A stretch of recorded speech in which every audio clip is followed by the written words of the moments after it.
নমস্কার, সবাই কেমন আছেন? আরও একটা ছোট ভিডিও নিয়ে হাজির হয়ে গেছে আমি রুমানা, জাপান থেকে। আকাশটা কি সুন্দর দেখুন, রোদঝলমল একটা দিন। আজকে হচ্ছে 23শে মার্চ, রূপসার জন্মদিন। তাই সবাই আমরা আজকে বাড়িতেই রয়েছি। যাবো একটুখানি সবাই একসাথে বাড়ির কাছে যে পার্কটা আছে সেখানে বেশ কিছুক্ষণ একটু সময় কাটাবো একসাথে। তাই প্রিপারেশন করে নিচ্ছি। আজকে বানাবো কাবাব, চিকেন কাবাব। তাই চিকেনটাকে পুরোপুরি কিমা নয়, একটু ম্যাশ করে নিচ্ছি এবং তার সাথে যা যা লাগবে সেগুলো আপনাদের সাথে শেয়ার করব।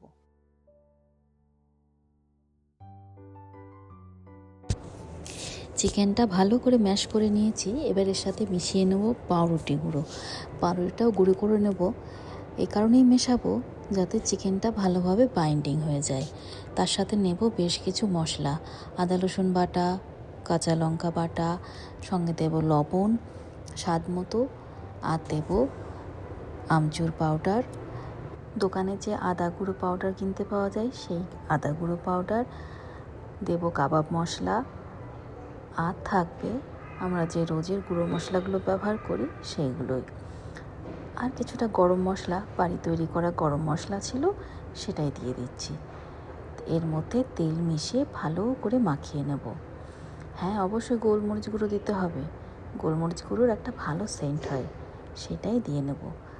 আর গরম মশলা গুঁড়োটা দিয়ে দিলাম। এবার তেল দিয়ে ভালো করে মিশিয়ে কিছুক্ষণ রেখে দেবো।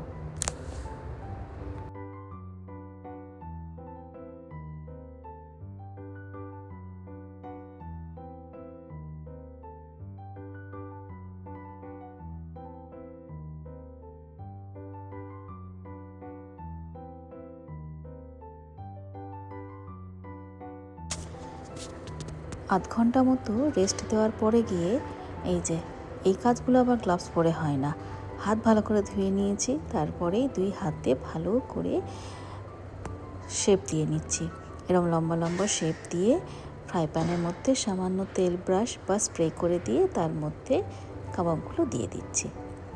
তারপরেই বেশ ভালো করে উল্টে পাল্টে নিতে হবে, একদম গ্রিল হয়ে যাবে ভালো করে, সেই অবধি এটা করে নিতে হবে।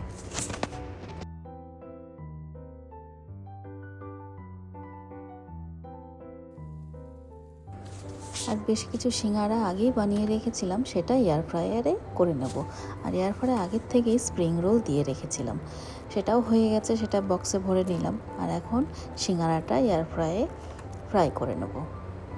হাফ ভেজে ফ্রিজে যদি রেখে দেওয়া হয় জিপলকে করে, এয়ার ফ্রায়ারে আর তেলে না ভেজে এয়ার ফ্রায়ারে ভেজে নিলে খুব সুন্দর ক্রিস্পি হয়ে যায়। একদম নর্মাল সিঙ্গারা যেরকম খেতে লাগে সেরকমই লাগে। এই যে দেখুন কত তেল বেরিয়েছে আর কি সুন্দর গ্রিল হয়ে গেছে, দেখেছেন? একটু সময় লাগে ঠিকই, কিন্তু ধৈর্য ধরে করলে টেস্ট কিন্তু খারাপ হয় না। আর এদিকে পোলাও করব, তার জন্য পোলাওয়ের চালের মধ্যে এখন আদা রসুন, একটু লবণ, একটু চিনি দিয়ে ঘি দিয়ে ভালো করে মেখে নিচ্ছি। এরকমভাবে মাখিয়ে নিলে কিন্তু দেখবেন খুব সুন্দর একটা সেন্ট ছাড়ে। আর এখন একটু বেরেস্তা ভেজে নেব। বেরেস্তা ভাজা তেলেই চালটাকে ভেজে নেব একটুখানি। এই যে বেরেস্তাটা আমার হয়ে গেছে, এবার এটাকে তুলে নেব, এই পাত্রেই চালটাকে ভেজে নেব। কিন্তু এখানেই আমি একটুখানি ভুল করেছি, এটা করবেন না, এতে করে চালের যে একটা সাদা ভাব সেটা নষ্ট হয়ে যায়, বেরেস্তার রঙে ওটার রঙটা নষ্ট হয়ে যায়।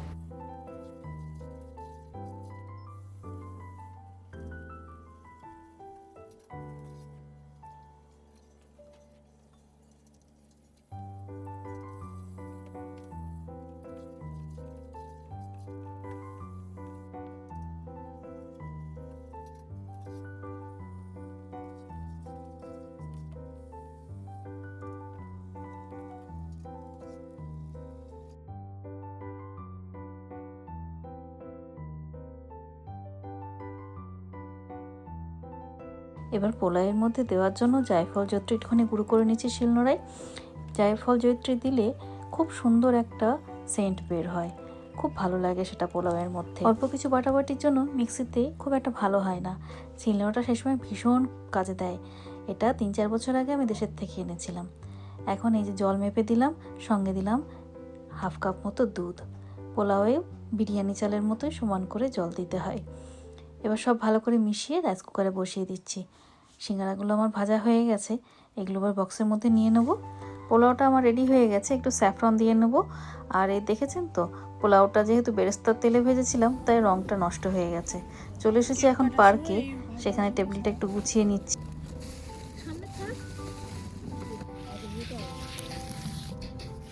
এই মিউজিকটাই ভালো লাগে।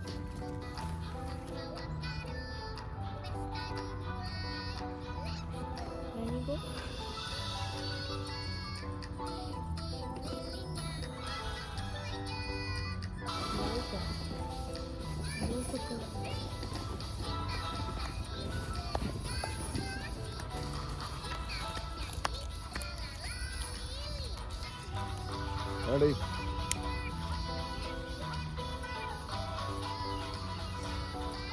প্রত্যেক বছরের ন্যায় এবছর একটু অন্যরকমভাবে সেলিব্রেট করছি। এবছর বড় করে যে করব না সেটা তো জানেনই কেন। আর এবছর পার্কে করবার চিন্তা ভাবনাটা এই জন্যই নিয়েছি যে খোলামেলার মধ্যে খুব ভালো লাগবে এখানে সময়টা কাটাতে। তাই সবাই মিলে আমরা চলে এসেছি এখানে একসাথে একটু সময় কাটাতে। Happy birthday to Rupsha. Happy birthday to you. Happy birthday to Rupsha.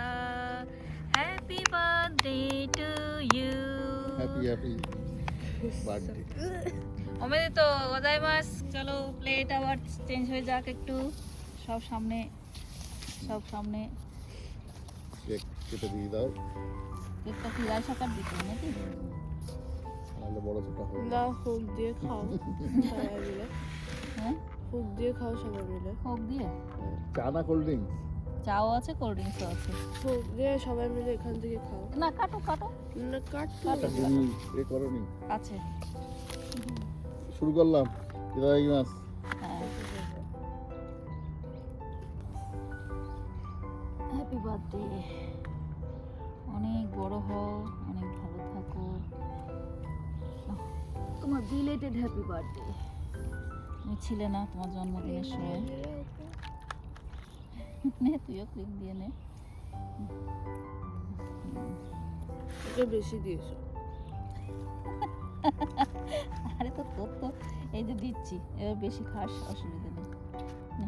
আমি ওইটা নেবো না। আচ্ছা, এটা পাপাকে দিচ্ছি, কম আছে। না পাপা। আমি সব থেকে লাস্টেরটা নেবো। আচ্ছা তাই নিও। নাম্বার প্লেটটা আর নাম্বার রুশার এটা নেম প্লেটটা কিনা নেম প্লেটটা খাওয়া হয়ে গেছে।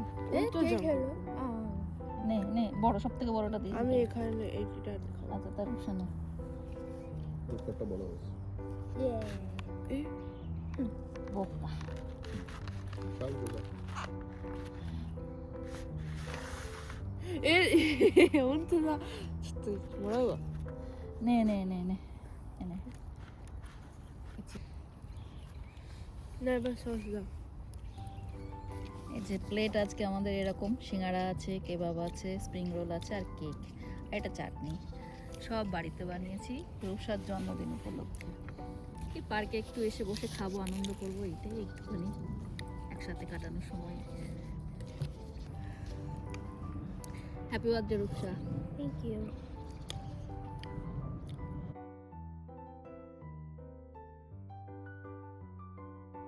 যে চারপাশের লুকসটা ঠিক এইরকম। এই গাছগুলো সব সাকুরা ফুটবে, তখন দারুণ লাগবে দেখতে, এগুলো সাকুরা গাছ। এখন আমরা এসেছি বাড়ির পিছনের যে নদীটা চলে গেছে সেখানে। আর এখান থেকে প্রত্যেক দিনই ঠিক নতুন নতুনভাবে সূর্য অস্ত যায়। জায়গাটা খুব সুন্দর দেখায়। শীতকালে একরকম, গরমকালে একরকম, বর্ষাকালে একরকম। এই যে দেখুন, বুনো সর্ষের ফুল হয়ে রয়েছে, কত সুন্দর। পুরো জায়গাটা ঘিরে হয়ে রয়েছে। আর বেশ অনেকটা জায়গা এখানে এরকম পিচ করা রয়েছে। অনেকে এখানে হাঁটে, দৌড়োয়, অনেকে সাইকেল চালায়, অনেকে বিভিন্ন রকম এক্সারসাইজ, নিজেকে ফিট রাখার জন্য, সুস্থ রাখার জন্য ব্যায়াম এখানে এসে করে। আর ওই যে দূরে, এটা হাইওয়ে। কিন্তু জাপানের ব্যস্ততা এত বেশি যে একটা দিনও সময় বের করে আমরা এখানে এসে 4 জন বসতে পারি না। আজকে সবাই ছুটি, সবাই মিলে তাই এসেছি বাড়ির পিছনের ওই অংশটাই একটু একসাথে সময় কাটানোর জন্য। আমরাও ফিরছি, সূর্য অস্ত যাচ্ছে। সাকুরার সময় এই জায়গাটা অসম্ভব সুন্দর দেখায়। এবার বাড়ি গিয়ে আবার বাকি অংশটুকু করতে হবে, তো রান্না বান্না তো সব শেষ হয়নি, তাই এখন সন্ধ্যেই বাড়ি ফিরে যাচ্ছি, বাকি রান্নাটা শেষ করব। তাই চলে এসেছি রান্নাঘরে, করব একটুখানি রোস্ট চিকেন। তবে আমি আমার স্টাইলে করব, খুব একটা বেশি সাদা ভাবটা আমার পছন্দ না, তাই একটু কালার, একটু হলুদ মিশিয়ে চিকেনটাকে রাঙিয়ে নিয়েছি। তারপরেই মশলা কষিয়ে তার মধ্যে এই ভেজে রাখা চিকেনটাকে দিয়ে দেবো। তাড়াহুড়োর চোটে রেসিপিটা আর রেকর্ডিং করা হয়ে ওঠেনি, তাই এবারে ফুল রেসিপিটা আপনাদের সাথে আমি শেয়ার করতে পারলাম না। যদি এরপরে আবার কোনো এক সময় বানানো হয় তখন নিশ্চয়ই রেসিপিটা আপনাদের সাথে শেয়ার করব পুরোটা। আর পাশেই বসিয়েছি পনির মশলা। একজন চিকেন রোস্ট পছন্দ করে, একজন পনির মশলা পছন্দ করে, তাই দুজনের জন্য একটা একটা করে পছন্দ জিনিস বানিয়েছি। রায়শা রূপসার জন্য সিম্পল পনির রেসিপি বানিয়েছিলাম। পেঁয়াজ কুচি, আদা রসুন বাটা আর কাঁচা লঙ্কা বাটাতে প্রথমে কষিয়ে নেওয়ার পরে পেঁয়াজ বাটা দিয়ে দিলাম। এখন দিয়ে দিলাম পোস্ত আর কাজু বাদাম বাটা। রোজের মশলা গুঁড়োটাও দিয়ে দিচ্ছি, দিয়ে ভালো করে কষিয়ে নেব। লবণ দিয়ে দিলাম কিন্তু স্বাদ মতো, ওটা ভুললে চলবে না। সঙ্গে একটুখানি মিষ্টি দিলাম ব্যালেন্স হওয়ার জন্য সমস্ত মশলার। এবার ভালো করে কষিয়ে নেব আর জল দিতে থাকবো যাতে মশলাটা পুড়ে না যায়। এরপরে কষিয়ে নেওয়ার পরে গিয়ে দিয়ে দেবো কিছু মিক্স ভেজিটেবল আর দেবো অল্প করে ছোট ছোট করে কেটে রাখা আলু। আর পনিরের ভাজার সাথে সাথে এই আলুগুলোও ভেজে রেখেছিলাম। বেশ ভালো করে কষিয়ে নেব, তারপরে দিয়ে দেবো জল সেদ্ধ হওয়ার জন্য। এবার সেদ্ধ যেই হয়ে যাবে শেষে পনিরটা দিয়ে দেবো, দিয়ে বেশ কিছুক্ষণ ফোটানোর পরে গিয়ে নামিয়ে দেবো কাস্তুরি মেথি দিয়ে। ব্যাস, পনির রেসিপি আমার কমপ্লিট। আর এদিকে চিকেন রোস্টও কমপ্লিট হয়ে এসেছে। এবার উপরে একটুখানি বেরেস্তা ছড়িয়ে দিয়েই নামিয়ে নেব। ব্যাস, রোস্টও কমপ্লিট। আর এদিকে পনিরে নামানোর আগে ক্রিমটা দিয়ে দিলাম, আবার একটুখানি ফুটিয়ে নিয়েই কস্তুরি মেথি দিয়ে নামিয়ে নেব। তাড়াহুড়ো কারণ বাচ্চার মায়েরা বেশ বোঝেন, কেননা কাল সকাল থেকেই তো আবার তোড়ঝোড় শুরু হয়ে যাবে, স্কুল অফিস সব কিছুরই, যে জন্য তাড়াহুড়ো করছি। প্লেট সাজিয়ে নিয়েছি, এবার রূপসাকে একটু খাইয়ে দেবো।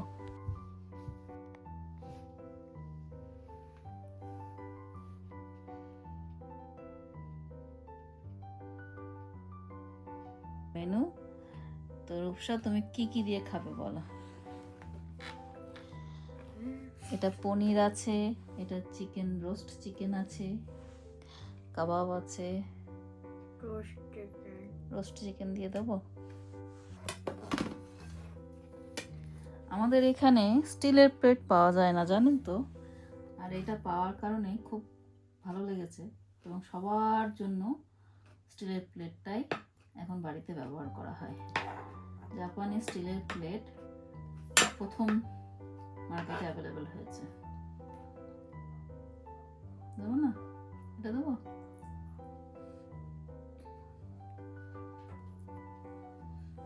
এটা কেবাব দি,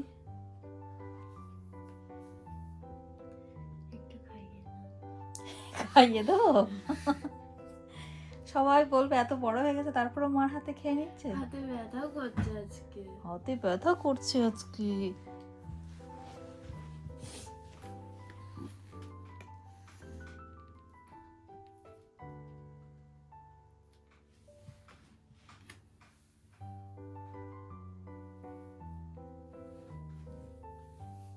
কিরকম?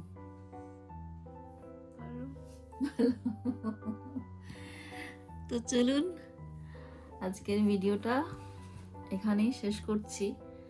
সবাই খাওয়া দাওয়া করে নিই। তো কেমন লাগলো অবশ্যই জানাবেন। ভালো লাগলে লাইক করার অনুরোধ রইল, সাবস্ক্রাইব করার অনুরোধ রইল, সঙ্গে থাকার অনুরোধ রইল। সবাই খুব ভালো থাকবেন, সুস্থ থাকবেন। দেখা হবে আবার নতুন একটা ব্লগে। শুভরাত্রি।